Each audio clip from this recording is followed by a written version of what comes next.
Bismillahirrahmanirrahim. Assalatu wassalam ala asyrafis salin wa ala alihi wa ashabihi ajma'in, amma ba'd. Assalamualaikum warahmatullahi wabarakatuh.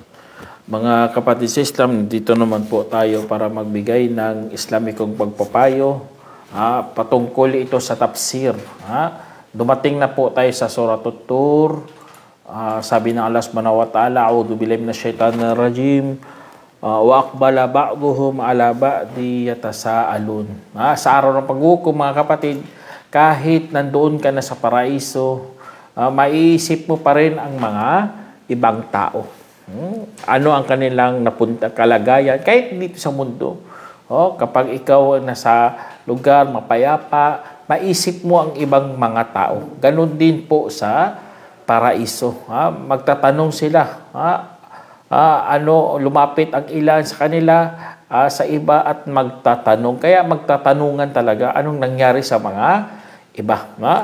Kaya lalo na ang kadugtong dito, mga kapatid, qalu inna kunna qablu fi ahlina mushfiqin. Sabi dito, kaya kanilang sinabi, kami noon ay panaman ay talagang nababagabag sa aming pamilya.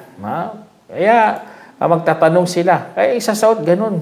Nagkakaroon kami ng tinatawag na mushfiqun.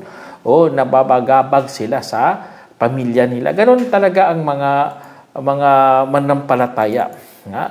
Lalo na kapag hindi katanggap sa iyong bahay, sa iyong tahanan na bilang isang mananampalataya kay Allah. Piling mo parang labas ka sa kanila. Kaya ang mga tao na yan, mga kapatid, normal lang pala yan kahit sa mga taga-paraiso, magtatanong, ganun ang isasagot ng ilan sa kanila. Dahil sa kanilang pananampalataya, nagpatuloy sila at pinaghawakan nila talaga ang religion.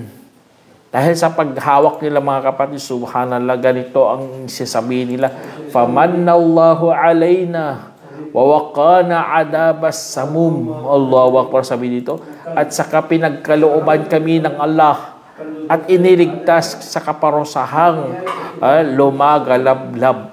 Allahu akbar. Ganun na masabi sa mga papunta sa paraiso, mga kapatid. Ang kanilang ikwikwento sa kanilang buhay. Ang buhay natin dito sa mundo ay marami talagang kwento. Lalo na kapag nakaapak tayo doon sa paraiso. At isa sa pinakamagandang ikukwento natin na tayo ay pinagkalooban ng Allah ng patnubay.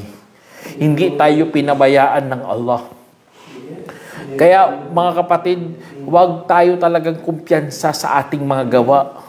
Gumagawa tayo ng kabutihan, lalo na nag-aayuno tayo para mahabag sa atin si Allah. Kasi kung hindi mo yung gagawin, hindi mo masabi ang mga ganitong mga kataga na pinagkalooban kami ni Allah at iniligtas sa kaparosahang lumagalablab. Tingnan nyo, ganun lumabas sa mga meron talagang pagpapakumbaba. Kaya dito sa mundo, wag mo akalain ng mga mabuting gawa mo, yun ang makakaligtas sa'yo. Hindi. Ang mabuting gawa, ang pagpaparami ng mabuting gawa, para magiging dahilan yan para matanggap natin ang habag ng Allah subhanahu wa ta'ala. Kaya Allahu akbar, mga kapatid, yan ang isa sa mga pinakamagandang aral na makuha natin sa talata na ito. At sabi dito, mga kapatid, inna kunna min qablu nad'uhu innahu wal barrul rahim. Sinabi ng Allah subhanahu wa ta'ala, sa katunayan, kami noon ay nananalangin sa Kanya sapagkat Siya ay talagang mabait na mahabagin. Allahu akbar. Ganun ang pagkilala natin kay Allah. Nananalangin tayo, nagpapakumbaba tayo. Sumamo tayo kay Allah subhanahu wa ta'ala kasi alam natin ang Allah ay mabait. Ang Allah ay mahabagin. Ganun ang ating tinataas nating ating mga kamay para manalangin sa mabait, sa bar at sa rahim. Kaya dahil doon, mga kapatid, yun ang sasabihin ng mga taga-paraiso. Yun, nakakuha tayo ng teknik, mga kapatid, para makapasok sa paraiso. Isa dito ang pagdudua, na inaalam mo talaga ang iyong pinapanalangin. Pinapanalangin mo si Allah na mabait at mahabagin. Allahu Akbar. Na siya lamang ang makakapasok sa atin sa paraiso at makakaligtas sa apoy na lumagalablab. Kasi nakakatakot yan eh. Ang mga lumagalablab na apoy. Hindi yan basta-basta lang. Kaya dahil doon, mga kapatid, sabi ng Allah subhanahu wa ta'ala, fadhakkir fama anta bini'mati rabbika bikahini wala majnun. Sinabi ng Allah subhanahu wa ta'ala, mga kapatid, utos ito ng Allah kay Prophet Muhammad sallam. Sabi niya, kaya't paalalahanan mo dahil ikaw ay sa biyaya ng iyong Panginoon ay hindi isang manghuhula at hindi isang baliw. Hindi po baliw, hindi si Prophet Muhammad sallam na isang manghuhula. Kaya sa pagpapaalala ng mahal nating Prophet sallam, laking pasalamat talaga natin, mga kapatid, nakilala natin ang ating mahal na propeta Muhammad sallallahu alaihi wasallam. Kasi malaking biyaya ito, dala niyang biyaya ng Allah. Dala niya ang gabay, dala niya ang tamang relihiyon, dala niya ang tamang kaalaman. Hindi po manghuhula ang mahal nating propeta. Hindi rin baliw. Kasi kung manghuhula, ibig sabihin galing sa mga engkanto o kaya sa mga demonyo. Kaya hindi manghuhula ang mahal nating propeta salam at hindi rin baliw nasisiraan ng isip. Ibig sabihin, nasa katanyuan talaga ang mahal nating propeta na nangangaral ng Islam. Kaya ang pagpapaalala ng mahal nating propeta salam, ginagaya natin. Ganon din ang ginagawa natin. Paalalahanan din natin ang ibang tao. At sa biyaya, gamit ang biyaya ng Allah subhanahu wa ta'ala. Tapos sabi dito ng Allah subhanahu wa ta'ala, am yakuluna sya'irun natarabbasu bihi raibal manun. Sinabi ng Allah subhanahu wa ta'ala, o sinasabi ba nila, siya ay isang makata na ating hinihintay sa kasawian ng panahon. Subhanallah. Ganun naman lang, basta ikaw nangangaral, mga kapatid, lalo na mahal natin Propeta salam, kung sa atin pa, maraming bashir. Ang termino ginagamit natin, bashir, ganun ang nangyari sa mahal nating Propeta salam. Maraming naninira sa kanya. Kung hindi nila kaya, sasabihin nila baliw o kaya manghuhula, pumupunta sila sa manunula. Ang propeta ay manunula yan, na naghihintay sa kasiwian ng panahon. Subhanallah, ganun lang sasabihin nyo. So yun ang sasabihin nila, mga kapatid. Sinisiraan nila kasi ang pangangaral o kaya pagbabasa ng mahal nating propeta ng Quran. Kasi lakas ng impact sa kanila eh. Parang parang bago sa pandinig. Tapos ang impact ay napakatindi kapag sila nakakarinig ng mga talata ng Allah subhanahu wa ta'ala. Tula na hindi naman tula. Ganun lang nangyari. Kasi mga makakata sa panahon nila, pinapakinggan talaga ng mga nauna. Kasi ganda eh. Lalo na tayo, kapag mayroong magaling mananagalog dito, tapos manunula pa, subhanallah, pakikinggan mo talaga eh, at namamangha ka. Kaya ganun ang nangyari sa mga Quraysh sa panahon ng mahal nating propeta. Kaya sinisiraan na lang nila. Ayaw nila kasi propeta, gusto nila manunula. Tapos, kaya sagot ng Allah subhanahu wa ta'ala, Kul tarabbasu fa inni ma'akum minal mutarabbisin. Sabi ng Allah subhanahu wa ta'ala, sabihin mo, hintayin ninyo, tunay na ako ay inyong kasabay sa mga maghihintay. Allahu Akbar. Tingnan nyo, ganun na ganun ang sinagot ng Allah subhanahu wa ta'ala sa mga Quraysh. Ibig sabihin, hamon po ito, hinahamon sila. Maghintay kayo. Pag kayo, kung matakot kayo, masindak kayo. Kasi ganun ang paghahamon ng Allah subhanahu wa ta'ala o kaya pagbibigay ng babala. Maghintay kayo. Kasi kasabay ko ang mga maghihintay. Kaya sagot din ang kapatuloy sa sinabi ng Allah, am ta'muruhum ahlamuhum bihada amhum qaumun tagun. Sinabi ng Allah subhanahu wa ta'ala, o inuutusan ba sila ng kanilang mga isipan o sila mismo ang mga taong mga mapanglabag. Diyan sa sinabi ng Allah subhanahu wa ta'ala, mga kapatid, dito ano to mga ganitong mga kasabihan, lagi ito natin naririnig. Inutusan ba sa kanilang mga kaisipan? Sila ba nag-uutos yan? O kaya mga tao, sila mismo ang mga taong mapaglabag. Lumalabag na sobrahan pa. Kaya ganun ang mga nauna, lalo na mga Quraysh. Tapos sabi ng Allah, am yaquluna takawwalahu bal la yu'minun. O sinasabi nila gawa niya lamang ito, bagkus hindi sila maniniwala. Itong problema sa lahat, ang lalo na mga mapaglabag, mga mapagtakwil, o mga palatanggi, magsasalita ng mga haka-haka. Lalo na sinabi nila dito kay Prophet Salam, gawa lang niya yan. Pero sa katotohanan, ayaw talaga nilang sumunod. Ganun lang yan Dadawahan mong tao, magdadahilan pa, idadahilan pa pamilya niya. Sa totoo lang, hindi yan totoo. Bagkus ayaw talaga niya sumunod. Kung ano, yun ganun ang mga ginawa ng mga nauna, sa ngayon, ginagaya lang nila. Magkatulad kasi ang kanilang mga puso. Ang religion ng mga mapagtakwil, iisang lang yan. Patutunguhan, lalo na magpapalusot lang yan. Pero in the bottom line, pinakadulo, pala ayaw nilang maniwala. Yun lang, palusot ka pa dyan. Ganun sa dawa, mga kapatid. Sila talaga ayaw maniwala.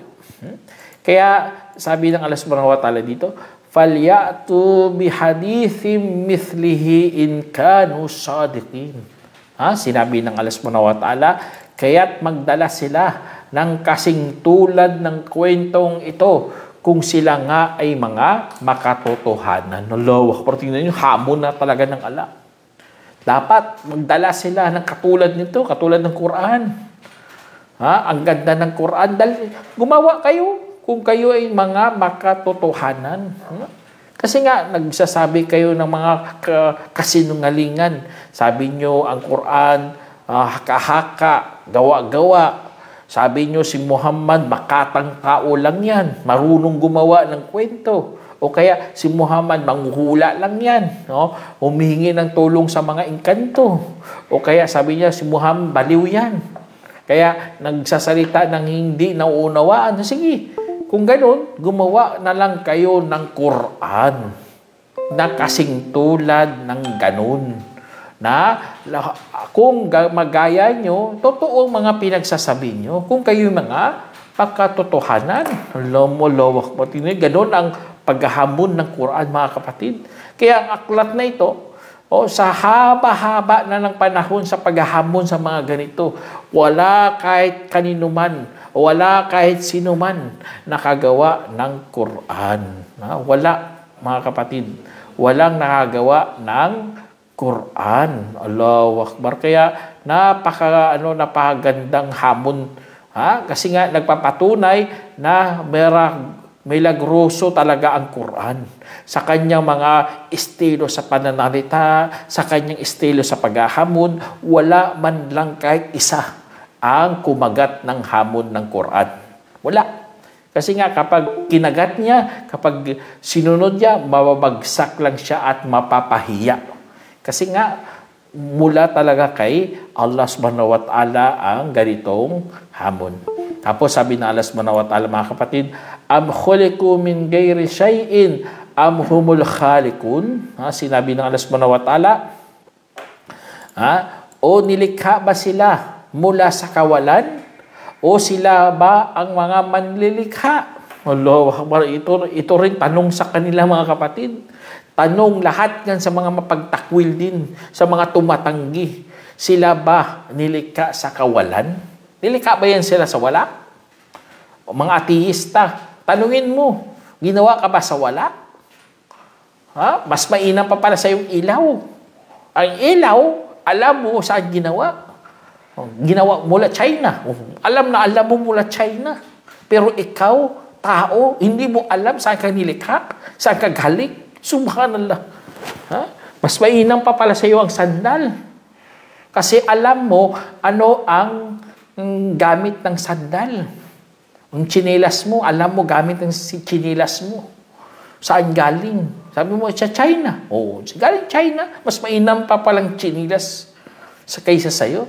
Napakababang nilalang ng mga tao na yan, mga kapatid, mga ateista na yan. Sabi nila daw, ang mundo dahil sa naging tao, sa cells, ano pa mga explanation nila, subhanallah. Ha? Sila ba ang mga manlilikha? Itong pinakamatindi sa lahat. Kayo ba mga marunong gumawa ng mga nilikha? Kayo ba mga mandalalang din? Ha? Kaya ang dalawang tanong na ito, hindi ito masagot, mga kapatid, ng mga walang manampalataya. Tayo, alhamdulillah, alam natin, kung tatanungin tayo, mula ba tayo sa kawalan? Hindi. Mula tayo kay Allah. O tayo ba mga manlilikha? Hindi. Tayo mga nilikha lamang. Allahu Akbar. Kaya napakasimple, pero mga tumatanggi, hirap na hirap sila sumagot. Kahit nga mga Christian, itanungin mo, o sinong lumikha kay Jesus? O ano na yan sila? Nagkakaano na yung utak nila yan. Ha? Magka-gulo-gulo, windang-windang na yan. Alhamdulillah sa atin, wala tayong ganun. Ha? Sabi, tanong ng Allah subhanahu wa ta'ala, am khalaqus samawati wal arda bal la yuqinuna. Sinabi ng Allah subhanahu wa ta'ala, sila ba ang lumikha ng mga langit at lupa? Bagkos hindi naman sila nakakatiyak. Itong napaka-sakit pakinggan, mga kapatid, ang mga hindi manampalataya. Ha? Kapag sumagot, hindi sila nakakatiyak. Ha? Sasabihin nila, si ganito, hindi man sila sure. Subhanallah. Hindi sumido na alam nilang sagot. Kaya alhamdulillah, mga Muslim tayo, napakasimple lang ito ng mga katanungan kasi nga dahil sa kaloob ng Allah subhanahu wa ta'ala sa atin. Tapos sabi ng Allah subhanahu wa ta'ala dito, indahum khazainu rabbika am humul musaytirun. Sinabi ng Allah, una sa kanila ba ang kabangyaman ng iyong Panginoon o sila ba ang mga taga-pamahala? Sa totoo lang, mga kapatid, nakita ko talaga ang aya na ito, tugmang-tugma talaga sa mga ari-arian natin dito sa mundo. Sa tingin mo, sa iyo yan, sa totoo lang, hawak pa rin yan ng Allah subhanahu wa ta'ala. Katulad sa nangyari sa California, di ba? Nagkaroon sila ng wildfire doon. Kahit milyon-milyon, kahit nakasafety pa, may mga pa sila, may mga bumbero pa sila, lahat ng mga firefighting nila. Kung hindi talaga pahintulutan ng Allah, hindi mo talaga maangkin. Subhanallah, nakakalungkot, mga kapatid, kapag ikaw ay nagkamali o kaya nalinlang ka sa mundo. Kasi nga, akala mo sa'yo yan, hindi pala sa'yo yan. Kung hindi pinayagan ng Allah. Kaya lahat ng bagay ito, min tahta masyiatillah, sa ilalim ng kagustuhan ng Allah subhanahu wa ta'ala. Ganon tayo mag-isip. Huwag natin angkinin ang mga bagay dito, lalo ng mga kabangyaman ng Allah. Hindi natin angkinin yan. O kaya sabihin mo, ako ay tagapamahala ng mga langit at lupa. Subhanallah, huwag mong banggitin yan, kapatid. Kasi nga, kapag nabanggit mo yan, ay papasok ka talaga sa pagtatakwil. Tatakwilin mo na ang pagka-Panginoon ng Allah subhanahu wa ta'ala. Kaya, auzubillah sa mga ganitong mga tao na ito, mga mapagtakwil. Lalo na nagyabang na sila. Lumabas na talaga sa kanilang mga bibig ang pagtatakwil nila sa Diyos. Tapos sasabihin pa, godless. Wala silang Diyos. Subhanallah. Ganun mga salita, mga kapatid. Huwag kang maghambon sa Diyos. Kapag gagawin talaga ng Allah. Yaf'alu ma yurid. Gagawin niya ano ang kanyang gugustuhin. Kaya matakot tayo kay Allah subhanahu wa ta'ala, mga kapatid. Sa mga ganitong mga pangyayaan. Tapos, am lahum sullamu yastami'una fi falyati mustami'um bi sultanin mubin. Sinabi ng Allah subhanahu wa ta'ala, ay mayroon ba silang hagdanan kung saan sila ay nakikinig roon at kaya't magdalas ang mga tagapakinig ng malinaw na patunay. Kaya doon sa mga ano naman ng Allah subhanahu wa ta'ala, ito ulit mga kapatid, mayroon ba silang hagdanan? Kaya nilang umakyat doon sa langit? Tapos makinig sila doon? Mga tao kasi subhanallah, lalo na mga manghuhula, parang alam niya talaga ang sekreto ng langit at lupa. Nagsasalita sila na parang kausap ng Diyos, subhanallah. Walang takot sa Diyos, mga kapatid. Kaya hinamon sila dito ng Allah. Mayroon ba silang hagdanan? Aakyat sila doon tapos makinig ng mga balita? O kaya mga sasabihin silang ibabalita? Kaya kung mayroon, magdala sila ng mga malinaw na mga patunay. Mayroon ba silang mga patunay na ipapakita sa atin? Ipapakita nila bilang patunay sa Diyos? Meron ba silang kasunduan? Subhanallah. Kaya kung magkamali ka, ay mapapahamak ka.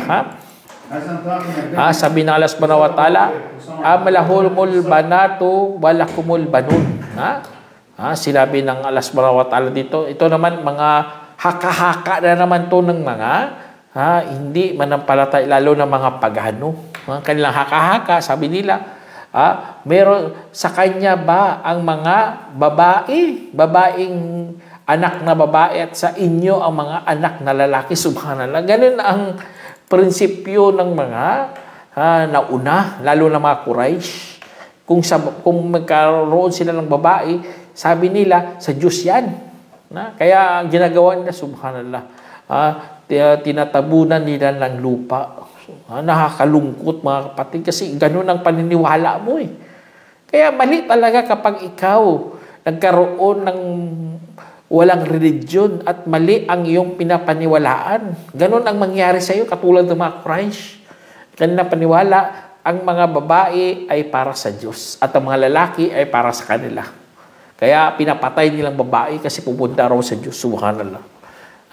Kaya, yun, mag-ingat kayo sa mga ganito. Tapos sabi ng Allah subhanahu wa ta'ala, am tas'aluhum ajran fahum mim magrabin muthkalun. Sabi ng Allah subhanahu wa ta'ala, o naghihingi ka ba sa kanila ng kabayaran? Kaya sila ay nabibigatan na sa utang. Subhanallah. Nabibigatan na sila sa utang? Nabibigatan na sila sa utang? Bakit hindi pa sila sumunod sa iyo? Nanghihingi ka ba ng pera? Ganun ang mga ang iba, mga palusot ng iba. Ang palusot ng iba, akala nila ang Diyos naniningil, nanghihingi ng pera. Kaya hindi na lang raw sila susunod kasi nga marami na raw silang utang. Subhanallah. Tingnan mo, lumalabas sa bibig mo yan. Wala kang takot. Nagbibigay ka ng kuro-kuro. Nagbibigay ka ng maling opinion.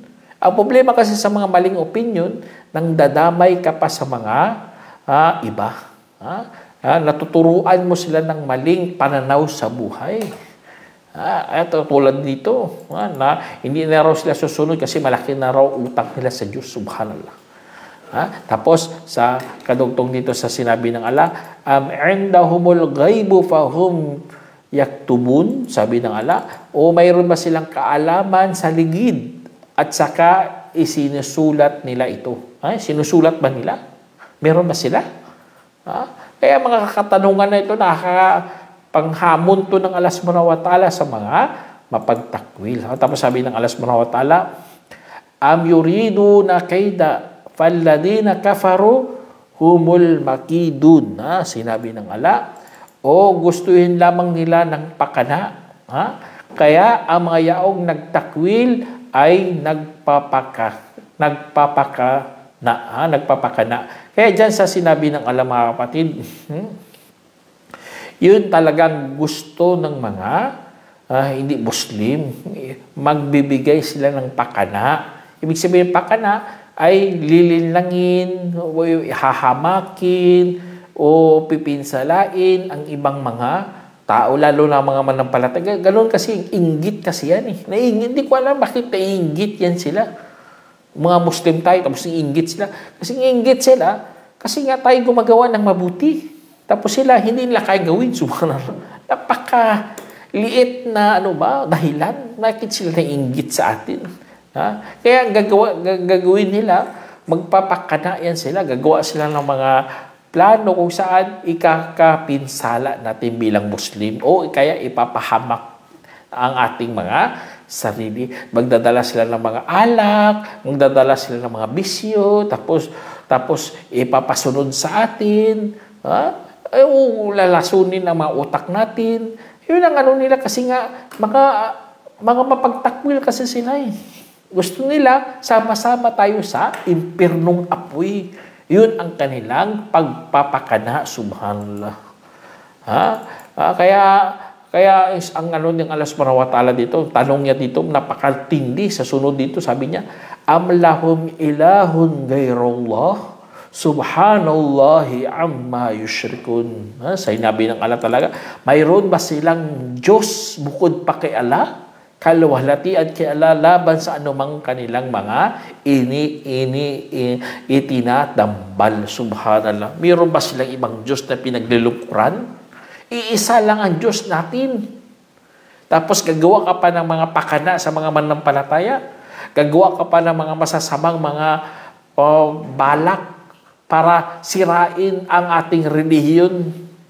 Iisa lang Diyos natin. Tandaan nyo yan, mga kapatid. Iisa lang. Kaya kaluwalhatian talaga kay Allah subhanahu wa ta'ala. Ibig sabihin, wala siyang kakulangan, wala siyang depekto kaysa sa kanilang mga kanilang tinatambal. Kaya dahil doon, mga kapatid, yun ang isa sa mga pinakamatinding katakutan ng mga Muslim kung kaharap niya ng Diyos. Kasi ang Diyos iisa lang. Wala lang ibang Diyos. Lahat tayo masama, mabuti, lahat yan patungo kay Allah. Lahat tayo haharap doon. Mayroong araw na paghuhukom. Tatayo tayo doon. Tatanungin tayo bawat isa doon. Buti kung may iba kang Diyos. Wala lang ibang Diyos. Tapos, kukunin ka niya, tutulungan ka niya, bigyan ka niya ng pamamagitan. Walang ganun sa araw ng paghuhukom, mga kapatid. Kasi nga, iisa lang ang Diyos doon. Pumunta sila kay Jesus, pumunta sila sa Holy Spirit, subhanallah, walang ganun doon sa araw paghukom. Tatayo tayo lahat sa makapangyarihang Allah. Tapos huhusgahan tayo doon, tatanungin tayo doon. Masama ka man, mabuti, lahat tayo tatayo doon. Subhanallah, titindig tayo sa ating mga pinanggagawa. Kaya dahil doon, mga kapatid, yun ang dapat natin katakutan, mga kapatid. Kasi nga, ang tanong ng Allah subhanahu wa ta'ala dito, napakatindi. Mayroon pa bang ibang Diyos bukod kay Allah? Tapos ikaw, magbibigay ka pa ng tatambal? Akala mo, ang iyong pinagtatambalan, yun ang tutulong sa'yo? Akala mo, yun ang mabibigay sa'yo ng pamamagitan sa araw ng paghuhukom? Hindi, ganun ang mangyayari. Bagkus sa araw ng paghuhukom, lahat tayo mananagot kay Allah subhanahu wa ta'ala. Lahat ng ating mga pinanggagawa. Kaya sabi, ang kadugtong dito ng sinabi ng Allah, mga kapatid, wa iyaraw kisafa minas samai sakitay yakulu sahabum marhum. Sinabi ng Allah, at kung nakita nila ang pira-piraso mula sa langit na nahuhulog, kanilang sasabihin mga ulap lamang na nakabuntun. Subhanallah. Ganon na ganon ang pagtatakwil nila, mga kapatid, kapag dumating ng parusa ng Allah. Sasabihin lang niya, ay, nature yan. Nagagalit sa ating nature. Subhanallah. Nature ka dyan.